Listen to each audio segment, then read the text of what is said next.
নেককার আমায় বানাও ইয়া ইলাহি। আলহামদুলিল্লাহি রাব্বিল আলামিন ওয়াসসালাতু ওয়াসসালামু আলা সাইয়্যিদিল মুরসালিন আম্মা বা'দ ফাআউযু বিল্লাহি মিনাশ শাইতানির রাজীম বিসমিল্লাহির রহমানির রহিম।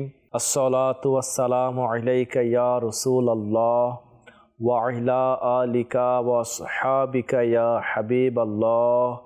আসসালাতু ওয়াসসালামু আলাইকা ইয়া নাবিয়াল্লাহ ওয়া আলা আলিকা ওয়া আসহাবিকা ইয়া নূরাল্লাহ। প্রিয় প্রিয় ইসলামী ভাইয়েরা আর মাদানী চ্যানেলের দর্শক শ্রোতা, মাদানী চ্যানেলের ধারাবাহিক অনুষ্ঠান গুণাপূর্ণ বৈঠক, এতে আপনাদেরকে জানাই অসংখ্য অসংখ্য শুভেচ্ছা ও মোবারকবাদ। আলহামদুলিল্লাহ, আমরা এই অনুষ্ঠানের মধ্যে বিভিন্ন বিষয় সম্পর্কে আলোচনা শ্রবণ করে থাকি। আজকে একটা বিষয় নিয়ে আমরা আলোচনা শ্রবণ করব।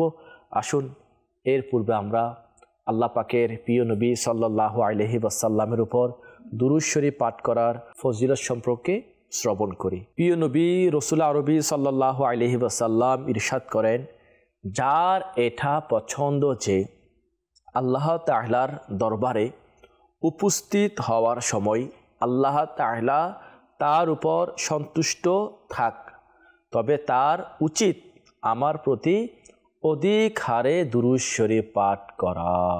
ইসলাম ভাইরা আর মাদানী চ্যানেলের দর্শক শ্রোতা, আমরা সবাই এটা পছন্দ করি যে আল্লাহ পাক কিয়ামতের দিন আমাদের উপরে সন্তুষ্ট থাকুক। তো আমরা যদি এটা পছন্দ করি তাহলে আমাদের উচিত আমরা যেন বেশি করে প্রিয় নবী সাল্লাল্লাহু আলাইহি ওয়াসাল্লামের উপর দুরূদ শরীফ পাঠ করি। আল্লাহ পড়ার তৌফিক দান করুক, আমিন। আসুন আমরা আরও একবার দুরূদ শরীফ পাঠ করি। সল্লু আলাল হাবিব সাল্লাল্লাহু আলা মুহাম্মদ সাল্লাল্লাহু আলাইহি ওয়াসাল্লাম। ইসলাম ভাইরা আর মাদানী চ্যানেলের দর্শক শ্রোতা, আমরা আজকে একটা বিষয় নিয়ে শুনব, যে বিষয়টা অত্যন্ত ফজিলতপূর্ণ বিষয়, যে বিষয়টা অত্যন্ত গুরুত্বপূর্ণ একটি বিষয়, যে বিষয়টি অত্যন্ত একটি শিক্ষণীয় বিষয় নিয়ে আমরা আজকে আলোচনা শ্রবণ করব। আমাদের বিষয়বস্তু হচ্ছে আজকে পিতামাতার অবাধ্যতার শাস্তি। জি হ্যাঁ, প্রোগ্রামের নাম গুণাপূর্ণ বৈঠক। এখানে গুণা নিয়ে আলোচনা হয়। আমাদের বৈঠকগুলো কোন কোন গুণা দিয়ে আমরা পরিপূর্ণ করি, ওই বিষয়গুলো নিয়ে আমরা আলোচনা শ্রবণ করি। জি, গুণাপূর্ণ বৈঠক এটা এমন একটা বৈঠক যে বৈঠকের কারণে অনেক সময় মানুষ নিজে তো গুনাহ করে করে এবং অনেকগুলা গুনাহ এমন হয়ে যায় যে ওই বৈঠকের কারণে, ওই গুনার মহলের কারণে, গুণাপূর্ণ বৈঠকের কারণে বাবা মার মনে কষ্ট যায়, মা বাবা কষ্ট পায়। মনে রাখবেন, মা বাবাকে কষ্ট দেওয়া এটা হারাম। আমার গুণাপূর্ণ বৈঠকের কারণে অনেক সময় আমার মা কষ্ট পেয়ে যায়, আমার গুণাপূর্ণ বৈঠকের কারণে অনেক সময় আমার বাবা কষ্ট পেয়ে যায়। জি হ্যাঁ, মনে রাখবেন, বাবা মাকে কষ্ট দেওয়া এটা বড়ই একটি গুনাহ, যে গুনাহ আমার ঈমানকে বরবাদ করে দিতে পারে। আজ অসংখ্য মানুষ এমন রয়েছে যারা বিভিন্ন বৈঠকের মধ্যে বসে বসে থাকে, এমন এমন কাজ করে বাবা মার অবাধ্য হয়ে যায়। ঘরে আসে রাতের গভীরে, বাবাকে মাকে কষ্ট দেয়, এদের কথা শুনে না, চাকরি পড়াশোনা ব্যবসা বাণিজ্যের মধ্যে সময় না, গুণাপূর্ণ বৈঠকের মধ্যে সময় দিয়ে গুণাপূর্ণ বৈঠকগুলোর মধ্যে নিজের সময়কে ব্যয় করে বাবা মাকে নারাজ করে দেয়, অসন্তুষ্ট করে দেয়, গুনাহ করে দেয়, এদের অবাধ্য হয়ে যায়। মনে রাখবেন, বাবা মার অবাধ্য হওয়া এটা বড়ই শাস্তি রয়েছে। দুনিয়ার মধ্যে শাস্তি সে পেয়ে যাবে, আখিরাতের মধ্যে তার শাস্তি রয়েছে, কবরের মধ্যে শাস্তি রয়েছে। আজকে আমরা জানবো যে এই সমস্ত মানুষ তাদের গুণাপূর্ণ বৈঠকের কারণে বাবা মার মনে কষ্ট দেয়, তাদের শাস্তি কি আছে। আল্লাহ পাক কোরআনে পাকের মধ্যে মা বাবার ব্যাপারে কি বলেছে, হাদিসে মুবারাকার মধ্যে মা বাবার ব্যাপারে কি এসেছে। আর আমরা এটাও জানবো, যারা বাবা মাকে দুনিয়ার মধ্যে কষ্ট দিবে, বাবা মাকে নারাজ করবে, বাবা মাকে অসন্তুষ্ট করে কবরের মধ্যে যাবে, এদের শাস্তি কি রয়েছে, আখিরাতে শাস্তি কি রয়েছে, জাহান্নামে শাস্তি কি রয়েছে, এই ব্যাপারে আজকে আমরা শুনবো। আর এটাও আমরা তওবা করব, আমাদের কোনো বৈঠকের কারণে যেন আমার বাবা মা কষ্ট না পায়। আসুন প্রথম আমি আপনাদেরকে একটি শিক্ষণীয় ঘটনা আরজ করছি। বর্ণিত রয়েছে হজরতে সাইয়েদুনা আব্দুল্লাহ বিন আবু আউফা রাদিয়াল্লাহু তাআলা আনহু বলেন, এক লোক প্রিয় নবী সাল্লাল্লাহু আলাইহি ওয়াসাল্লাম এর দরবারে উপস্থিত হয়ে আরজ করল, এখানে একজন যুবকের মৃত্যুর সময় সন্নিকটে, তাকে কলেমা পাঠ করতে বলা হলো, কিন্তু সে পাঠ করতে পারছিল না। হুজুর সাল্লাল্লাহু আলাইহি ওয়াসাল্লাম জিজ্ঞাসা করলেন, সে কি তার জীবদ্দশায় কলেমা পাঠ করতো না? লোকেরা আরজ করলো, কেন নয়, অবশ্যই পাঠ করত। ইরশাদ করলেন, তবে কি কারণে তাকে মৃত্যুর সময় কলেমা পাঠ করতে বাধা প্রদান করেছিল? দুনিয়াতে তো পাঠ করেছে, মওতের সময় এমন কোন কাজ যে কাজের কারণে সে কলমা শরীফ পড়তে পারতেছে না?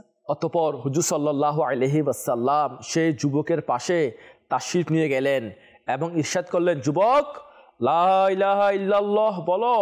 সে আরজ করলো, আমি তা বলতে পারছি না। ইরশাদ করলেন, কেন? আরজ করলো, আমি আমার মায়ের অবাধ্য ছিলাম। তিনি জিজ্ঞাসা করলেন, মা জীবিত আছে? সে আরজ করলো, জি হ্যাঁ। সুতরাং তার মাকে প্রিয় নবী সাল্লাল্লাহু আলাইহি ওয়াসাল্লামের দরবারে উপস্থিত করা হলো। হুজুর সাল্লাল্লাহু আলাইহি ওয়াসাল্লাম তাকে ইরশাদ করলেন, এ কি তোমার সন্তান? সে আরজ করলো, জি হ্যাঁ। ইরশাদ করলেন, যদি অনেক বড় একটি আগুন জ্বালানো হয় এবং তোমাকে বলা হয় যে যদি তুমি সন্তুষ্ট না হও তবে এই যুবককে আগুনে নিক্ষেপ করে দেওয়া হবে, তখন তুমি কি করবে? সে আরজ করলো, ওই মহিলা আরজ করলো, তবে তো আমি তাকে ক্ষমা করে দেব। ইরশাদ করলেন, তবে তুমি আল্লাহ তাআলা এবং আমাকে সাক্ষ্য রেখে বলো যে তুমি তার উপর সন্তুষ্ট। সে আরজ করলো, আমি আমার সন্তানের উপর সন্তুষ্ট। অতঃপর নবী করিম সাল্লাল্লাহু আলাইহি ওয়াসাল্লাম সে যুবককে ইরশাদ করলেন, লা ইলাহা ইল্লাল্লাহ বলো। সে লা ইলাহা ইল্লাল্লাহ বলল। তখন হুজুর আকরাম সাল্লাল্লাহু আলাইহি ওয়াসাল্লাম আল্লাহ তাআলার হামদ এই শব্দগুলির মাধ্যমে বর্ণনা করলেন, সকল প্রশংসা সেই খোদার জন্য যিনি আমার ওসিলায় তাকে জাহান্নাম থেকে বাঁচিয়ে নিলেন। আল্লাহ তাআলা আমাদের মৃত্যুর সময় কলেমা তৈয়বা পাঠ করার তৌফিক দান করুন, আমিন। প্রিয় প্রিয় ইসলামী ভাইরা আর মাদানী চ্যানেলের দর্শক শ্রোতা, আপনারা শুনলেন তো, বাবা মাকে দুনিয়ার মধ্যে অসন্তুষ্ট করা মওতের সময় কলমা না আসার একটা মাধ্যম। জি হ্যাঁ, আজ অসংখ্য পুরুষ রয়েছে, অসংখ্য মহিলা রয়েছে, অসংখ্য মুসলমান রয়েছে, তারা বিভিন্ন কারণে, বিভিন্ন খারাপ লোকের বৈঠকে বসার কারণে, বিভিন্ন গুণাপূর্ণ বৈঠকে থাকার কারণে বাবা মার হক সম্পর্কে বোঝে না। বাবা মার যে একটা মর্যাদা রয়েছে ওই সম্পর্কে সে জানে না, আর এভাবে সে বাবা মাকে দুনিয়ার মধ্যে অসন্তুষ্ট করে দেয়। মনে রাখবেন, মা বাবা এটা অনেক বড় একটা নিয়ামত। জি হাফিজ ভাইরা, বাবা মা এটা সন্তানের জন্য অনেক বড় নিয়ামত। আপনি কিভাবে বুঝবেন? আপনি যান, তার কাছে যান, যার মা নেই তাকে জিজ্ঞেস করেন মা কত বড় নিয়ামত, সে বলবে মা কিরকম নিয়ামত। জি হাফিজ ভাইরা, মা ছাড়া ঘর এলোমেলো, মা ছাড়া পুরা সংসারটা এলোমেলো, কেমন জানি কি জানি নাই ঘরের মধ্যে, কি জিনিস যেন ঘর থেকে হারিয়ে গিয়েছে। এটা হচ্ছে মা। মা আর বাবা, বাবাকে তো বটগাছ বলা হয়েছে। যার বাবা নেই তার অর্ধেক দুনিয়াটা অন্ধকার, আর যার মা নেই তার পুরা দুনিয়াটা অন্ধকার। যদিও বা দেখতে মনে হচ্ছে সব কিছু আছে, হাফিজ ইসলামেরা সব কিছু আছে, দুইটা মূল্যবান জিনিস নেই, মা আর বাবা। আসলে যখন ঈদ আসে ঘরের সবাই তো আছে, মাকে দেখতে পারে না, ঘরের মধ্যে মা নাই, ঘরের মধ্যে বাবা নাই, গিয়ে মাকে সালাম করবে, বাবাকে সালাম করবে, মাকে বলবে মা আমি তোমাকে ভালোবাসি, বাবাকে বলবে বাবা আমি তোমাকে অনেক মোহাব্বত করি, ভালোবাসি। এই কথা বলতে পারে না অনেক লোক আছে এরকম। মাকে দেখলে হজর সোয়াব পাওয়া যায়, বাবাকে দেখলে হজর সোয়াব পাওয়া যায়। আজ না জানি কার কার মা নেই, কার বাবা নেই, কার ঘরটা জানি শূন্য রয়েছে। বিয়ের মধ্যে যদি আজকে আমার বাবা থাকতো তাহলে বিপদের মধ্যে আমার বাবা আমার হাত ধরে আমাকে সাহস দিত, বেটা যা আমি আছি তোর সাথে। মা বলতে বেটা টেনশন নাই, আমার দোয়া তো তোর সাথে আছে। আজ অনেকের মা আর বাবা এই দুনিয়া ছেড়ে চলে গিয়েছে, না জানি আমরা আমাদের বাবা মাকে সন্তুষ্ট করতে পেরেছি কিনা, আমরা আমাদের বাবা মার আনুগত্য করি কিনা। পিস টাইমেরা বাবা মা বড়ই নিয়ামত। মনে রাখবেন হাদিসে পাকের মধ্যে রয়েছে, যার ঘরের মধ্যে মা আর বাবা রয়েছে তার ঘরের মধ্যে জান্নাতের 2টা দরজা খোলা রয়েছে। আর যার ঘরের মধ্যে একজন আছে তবে তার ঘরের মধ্যে জান্নাতের দরজা একটি খোলা রয়েছে। হাদিসে পাকের মধ্যে আরও আসছে, যে তার বাবা মাকে খুশি করতে পারল না তবে সে নিজেকে যেন জাহান্নামের মধ্যে নিক্ষিপ্ত করলো। জি হ্যাঁ, যার বাবা মা তার উপর অসন্তুষ্ট তার উপর আল্লাহ রসুল অসন্তুষ্ট রয়েছে। ইসলাম ভাইরা, আজ আমি ভাবি আমার কোন গুণাপূর্ণ বৈঠকের কারণে, আমার কার সঙ্গের কারণে, কিসের কারণে, কোন জিনিসগুলোর কারণে আজকে আমি আমার মাকে নারাজ করতেছি, কোন জিনিসগুলোর কারণে আজকে আমি আমার বাবাকে নারাজ করতেছি। আমি কল্পনা করে দেখি, আমি ভেবে দেখি, আমার বাবাকে আমার প্রতি খুশি আছে, আমার বাবাকে আমার প্রতি রাজি আছে, আমার মা কি আমার প্রতি রাজি আছে, আমি কি তাদের খিদমত করতেছি, আমি কি তাদের হক আদায় করতেছি। ইসলাম ভাইরা, মনে রাখবেন যখন বাবা মা হারিয়ে ফেলবো তখন আফসোস করে আর কোনো লাভ হবে না। আসুন বাবা মার ফজিলত সম্পর্কে আমরা কোরআনে পাকের বাণী শুনি। আল্লাহ পাক বাবা মার ব্যাপারে কোরআনে পাকের মধ্যে কি বলেছে। আল্লাহ তাআলা ইরশাদ করেন, যা কানসুল ইমানের মধ্যে এভাবে অনুবাদ হয়েছে, এবং আপনার রব নির্দেশ দিয়েছেন যেন তোমরা তিনি ব্যতীত অন্য কারো ইবাদত না করো, এবং যেন পিতা মাতার প্রতি ভালো ব্যবহার করো। যদি তোমার সামনে তাদের মধ্যে একজন কিংবা উভয়ে বার্ধক্যে উপনীত হয়ে যায় তবে তাদেরকে বলো না এবং তাদেরকে ধমক দিও না, আর তাদের সাথে সম্মানসূচক কথা বলবে এবং তাদের জন্য নম্রতার বাহু বিছাও কোমল হৃদয়ে, আর আরজ করো, হে আমার রব, তুমি তাদের উভয়ের উপর দয়া করো যেভাবে তারা উভয়ে আমাকে শৈশবে প্রতিপালন করেছেন। তোমাদের রব ভালোভাবে জানেন যা তোমাদের অন্তরসমূহে রয়েছে। যদি তোমরা উপযুক্ত হও তবে নিশ্চয় তিনি তওবাকারীদের জন্য ক্ষমাশীল। ইসলাম ভাইরা, আপনারা শুনলেন তো আমার আল্লাহ আজ্জা ওয়া জাল মা বাবার হকের ব্যাপারে, মা বাবার আদবের ব্যাপারে, মা বাবার সম্মানের ব্যাপারে কোরআনে পাকের মধ্যে আদেশ দিয়েছে। জি হাফিজ ইসলাম ভাইরা, আজকে আমরা একটু ভেবে দেখি, আমাদের আওয়াজ কি বাবা মার চেয়ে বড় হয়ে যায়? বার্ধক্য অবস্থায় বাবা মাকে উফ বলতে মানা করেছে। আজকে অনেক সন্তান আছে এরকম কথায় কথায় মা বাবার প্রতি রেগে যায়, কথায় কথায় মা বাবাকে গালি দিয়ে দেয়, কথায় কথায় মা বাবাকে ধমক দিয়ে দেয়, কথায় কথায় মা বাবাকে বলে তুমি আমার চেয়ে বেশি বুঝো, এত বেশি কথা বলিও না। একটা সময় এমন ছিল, বাবা মা যখন সন্তান ছোট ছিল তখন বাবা মা সন্তানদের জন্য কতই না কষ্ট সহ্য করেছে, কতই না কষ্ট সহ্য করেছে। আজ সন্তান বড় হয়ে ওই বাবা মাকে মুখে মুখে তর্ক করে। যে বাবা মা তাকে মৃদু মৃদু আওয়াজে কথা শিখিয়েছে, সে সন্তান বড় হয়ে আজ বাবা মার উপরে চিৎকার করে করে কথা বলে। যে বাবা মা আমাকে আপনাকে ধরে ধরে হাঁটা শিখিয়েছে, সে বাবা মাকে আমরা অনেক সময় ধাক্কা মেরে ঘর থেকে বের করে দিই। অনেক দুর্ভাগা সন্তান এমন আছে আমাদের সমাজের মধ্যে যারা বাবা মায়ের গায়ের মধ্যে হাত উঠায়, বাবা মাকে গালি দিয়ে দেয়, বাবা মাকে মারে। এরকম অসংখ্য ব্যক্তি আছে, এরকম আমাদের সমাজে দৃষ্টিগোচর হয় মাঝে মাঝে, যাদের কারণে তাদের বাবা মা বৃদ্ধাশ্রমে রয়েছে। কেমন সন্তান তারা, যে বাবা মা ছোট অবস্থায় 4-5টা ছেলেকে একটা ঘরের মধ্যে রাখতে পেরেছে, আর 4-5 জন সন্তান হয়ে একজন বাবা মাকে একটা ঘরের মধ্যে আশ্রয় দিতে পারে না। ওই সন্তানের জন্য বড়ই টেনশন, তার জানি না মৌতের সময় তার কী অবস্থা হয়ে যায়। ইসলাম ভাইরা, যারা আজকে আমরা বাবা মাকে কষ্ট দিয়েছি, যারা বাবা মার হক আদায় করি নাই, আল্লাহর ওয়াস্তে বাবা মার কাছে চলে যাই, তাদের হাতে পায়ে ধুয়ে মাপ চেয়ে নিই, দোয়া নিয়ে নিই। মনে রাখবেন, বাবা মার একটু দোয়া এটা আমার তকদিরকে পরিবর্তন করে দিবে। বাবা মার একটু দোয়া এটা আমাকে জান্নাতের মধ্যে নিয়ে যাবে। বাবা মার একটু দোয়া মৌতের সময় আমার কলমা নসিব হয়ে যাবে। বাবা মার একটু দোয়া আমাকে আখিরাতের বিপদ থেকে বাঁচাতে সফলকাম হয়ে যাবে। কাজে ইসলাম ভাইরা, আমাদের উচিত, আমরা যারা বাবা মাকে কষ্ট দিয়েছি তাদের সবার উচিত বাবা মার কাছে গিয়ে মাপ চেয়ে নেওয়া, দোয়া নিয়ে নেওয়া। আসুন আমরা হাদিসে পাকের মধ্যে বাবা মার সম্পর্কে কিছু হাদিসে মুবারাকা শুনি। আমাদের প্রিয় নবী সাল্লাল্লাহু আলাইহি ওয়াসাল্লাম ইরশাদ করেন, পিতা মাতার সন্তুষ্টিতেই আল্লাহ তাআলার সন্তুষ্টি এবং তাদের অসন্তুষ্টিতেই আল্লাহ তাআলার অসন্তুষ্টি। হযরতে সাইয়েদুনা আবু উমামা রাদিয়াল্লাহু তাআলা আনহু থেকে বর্ণিত, এক ব্যক্তি আরজ করলো, ইয়া রাসূলুল্লাহ সাল্লাল্লাহু আলাইহি ওয়াসাল্লাম, পিতা মাতার প্রতি সন্তানদের কি হক রয়েছে? ইরশাদ করলেন, তারা উভয় তোমার জান্নাত ও দোজখ, অর্থাৎ তাদেরকে সন্তুষ্ট রাখাতে জান্নাত অর্জিত হবে এবং অসন্তুষ্ট করাতে দোজখের অধিকারী হবে। প্রিয় ইসলামের, আপনারা শুনলেন তো, বাবা মা কতই না একটা মহান আমাদের জন্য। বাবা মা সম্পদ, যাদেরকে খুশি করলে জান্নাত পাওয়া যাবে, যাদেরকে অসন্তুষ্ট করলে জাহান্নাম রয়েছে।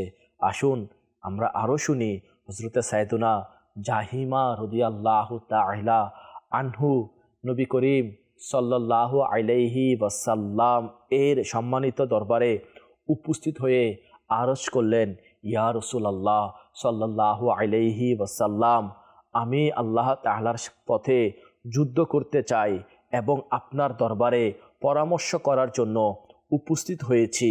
ইরশাদ করলেন, তোমার মা কি বেঁচে আছে? আরজ করলেন, জি হ্যাঁ। ইরশাদ করলেন, তার খিদমত করাকে নিজের জন্য আবশ্যক করে নাও, কেননা জান্নাত তার পায়ের নিচে। প্রিয় ইসলামী ভাইয়েরা আর মাদানী চ্যানেলের দর্শক শ্রোতা, আপনারা শুনলেন তো বাবা মার কীরকম মর্যাদা রয়েছে। জান্নাত আমি কোথায় খুঁজব? মনে রাখবেন, আপনি নামাজ, রোজা, ইবাদত, বন্দিগি যাই কিছু করে না কেন, যদি আমার আপনার প্রতি বাবা মা অসন্তুষ্ট থাকে, তাহলে আমার আপনার আমল এগুলো আল্লাহ পাকের দরবারে কবুল হবে না। আমরা তো জান্নাত পাওয়ার জন্য আমল করি না। আল্লাহ যেন আমাদেরকে নিজ দয়াতে জান্নাত দিয়ে দেয়, জাহান্নাম থেকে বাঁচতে পারে, আল্লাহ যেন খুশি হয়ে যায়, আল্লাহ রসুল যেন খুশি হয়ে যায়। জি হ্যাঁ, আল্লাহকে খুশি করার মাধ্যম হচ্ছে বাবা মাকে খুশি করা। মনে রাখবেন, কিতাবের মধ্যে রয়েছে, যার উপর বাবা খুশি তার উপর আল্লাহ পাক খুশি, যার উপরে মা খুশি তার উপরে আমাদের প্রিয় নবী সাল্লাল্লাহু আলাইহি ওয়াসাল্লাম খুশি। তো আজকে আমি দেখি, আমার উপর কি আমার মা বাবা খুশি আছে? আমার উপর কি আমার মা বাবা সন্তুষ্ট আছে? আমি কি তাদের সন্তুষ্ট করতে পারছি? আমি কি তাদেরকে রাজি করতে পারছি?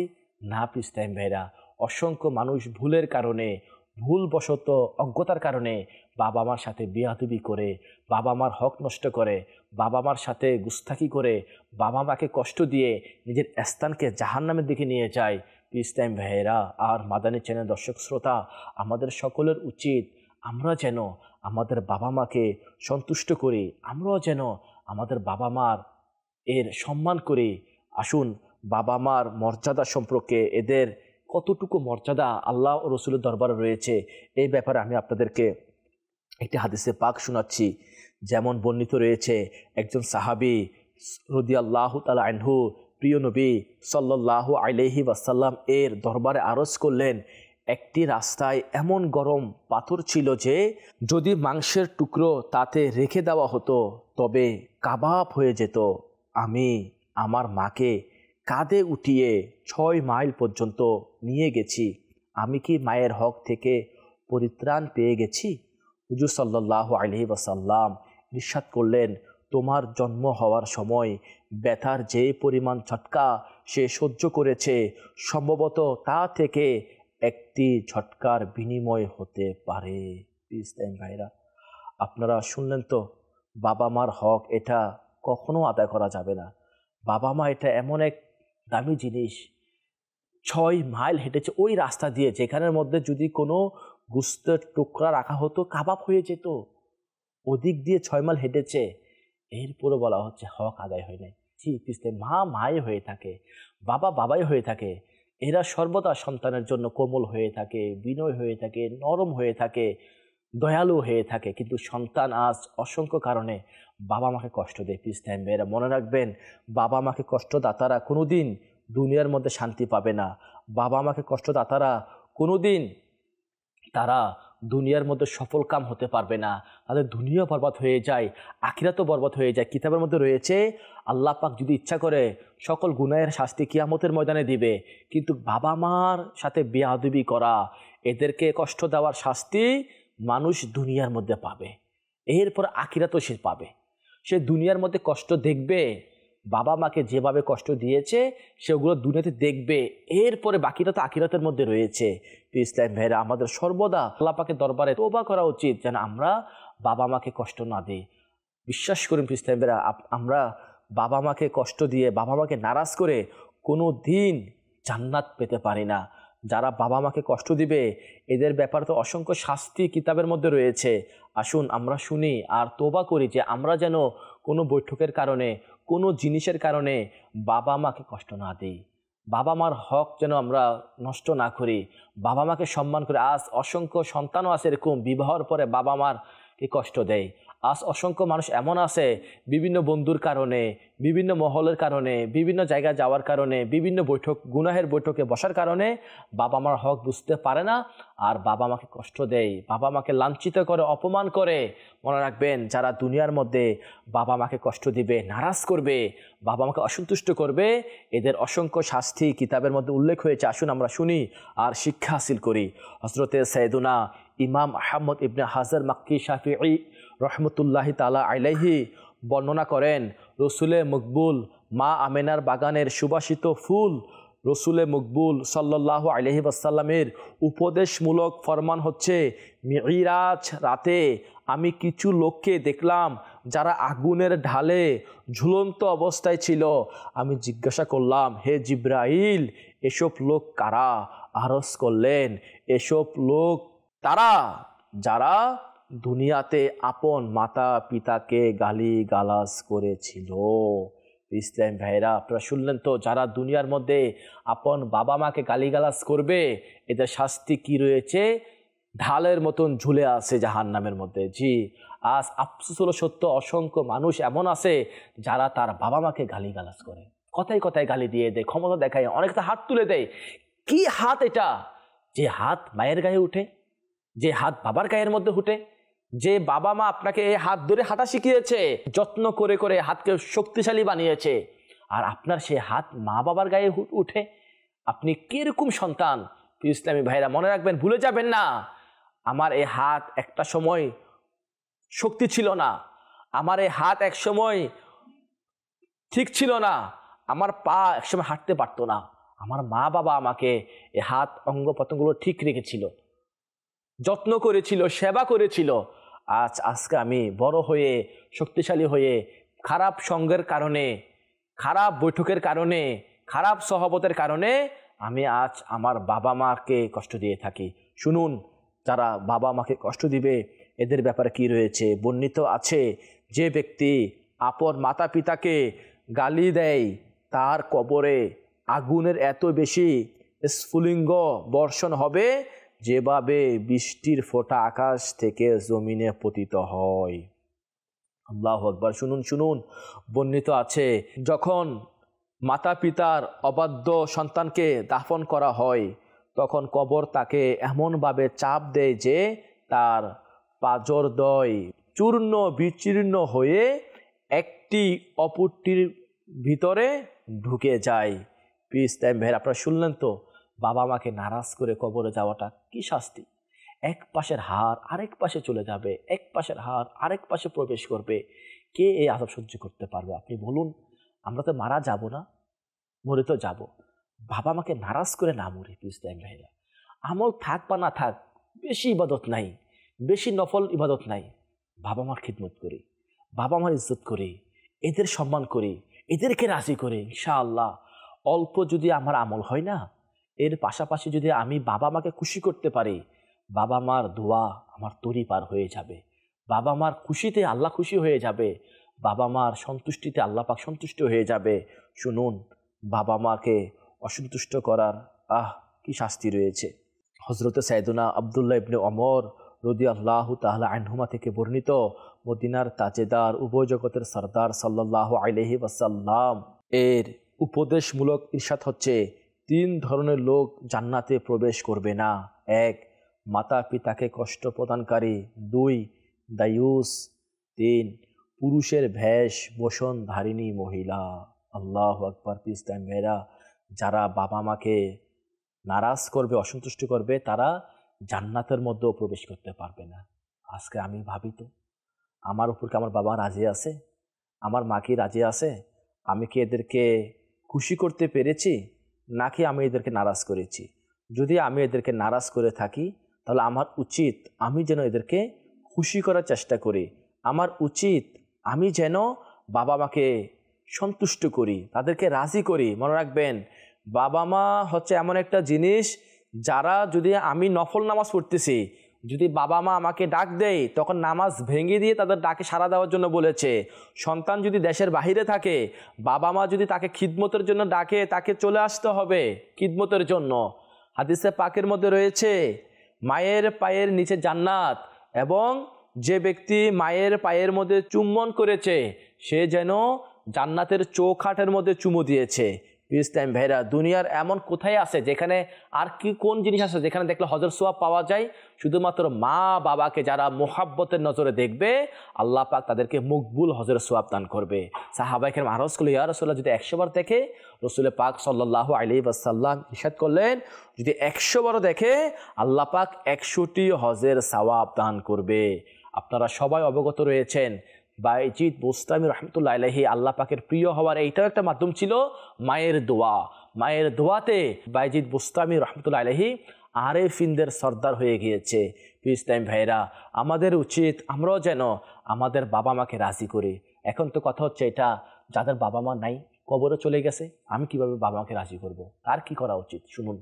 যার বাবা মা কবরের মধ্যে চলে গেছে, আমি ভাবতেছি যে আমার প্রতি আমার বাবা মা নারাজ ছিল, নারাজ থাকা অবস্থায় আমার বাবা মা কবরে চলে গেছে, তো ওই সন্তানের উচিত বেশি বেশি করে প্রত্যেক নামাজের মধ্যে বাবা মার জন্য দোয়া করা, বাবা মার নামে সাদকা করা, বাবা মার নামে সর্বদা দোয়া করতে থাকা। কিতাবের মধ্যে আসছে, যারা বেশি বেশি করে বাবা মার জন্য দোয়া করবে, বাবা মার মাগফিরাতের দোয়া করবে, তাকে কাল কিয়ামতের দিন বাধ্যগত সন্তান হিসেবে উঠানো হবে। কাজে পিস টাইম ভাইরা, আমাদের উচিত আমরা যেন বাবা মার খিদমত করি, বাবা মার জন্য দোয়া করি। আল্লাহ পাক আমাদেরকেও বাবা মার খিদমত করার, তাদের জন্য দোয়া করার তৌফিক দান করুক। আর যাদের এখনও বাবা মা বেঁচে আছে, আমি কোনো কারণে বাবা মার প্রতি নারাজ আছি, আমি আরজ করব পিস টাইম ভাইরা আর মাদানী চ্যানেল দর্শক, আমি আরজ করবো এটা, আমরা চলে বাবা মায়ের কাছে চলে যাই, হাতে পায়ে ধরে এদেরকে রাজি করি যে মা বাবা ভুল হয়ে গেছে, আমাকে মাফ করে দিন। এদেরকে পাশে রাখি, এদেরকে আলাদা করে না দিই, এদেরকে পাশে রাখি, শরীয়তের বিনা কারণে আমরা আলাদা না হই, একসাথে থাকি, আর তাদের থেকে দোয়া নেই। আল্লাহ পাক চাইতে ইনশাআল্লাহ আমার আপনার তরি পার হয়ে যাবে। আমরা যা শুনেছি আল্লাহ পাক আমাদের সবাইকে মনে রেখে আমল করার তৌফিক দান করুক, এবং গুনাহ পূর্ণ বৈঠক থেকেও বাঁচার তৌফিক দান করুক। আমিন। বিজাহি খাতামিন নাবিয়িন সাল্লাল্লাহু আলাইহি ওয়াসাল্লাম। ভালো থাকবেন, সুস্থ থাকবেন। মাদানী চ্যানেল দেখতে থাকুন। দেখা হবে অন্য দিন অন্য আরেক অনুষ্ঠানে। সল্লু আলাল হাবিব সাল্লাল্লাহু আলা মুহাম্মদ সাল্লাল্লাহু আলাইহি ওয়াসাল্লাম। নেকার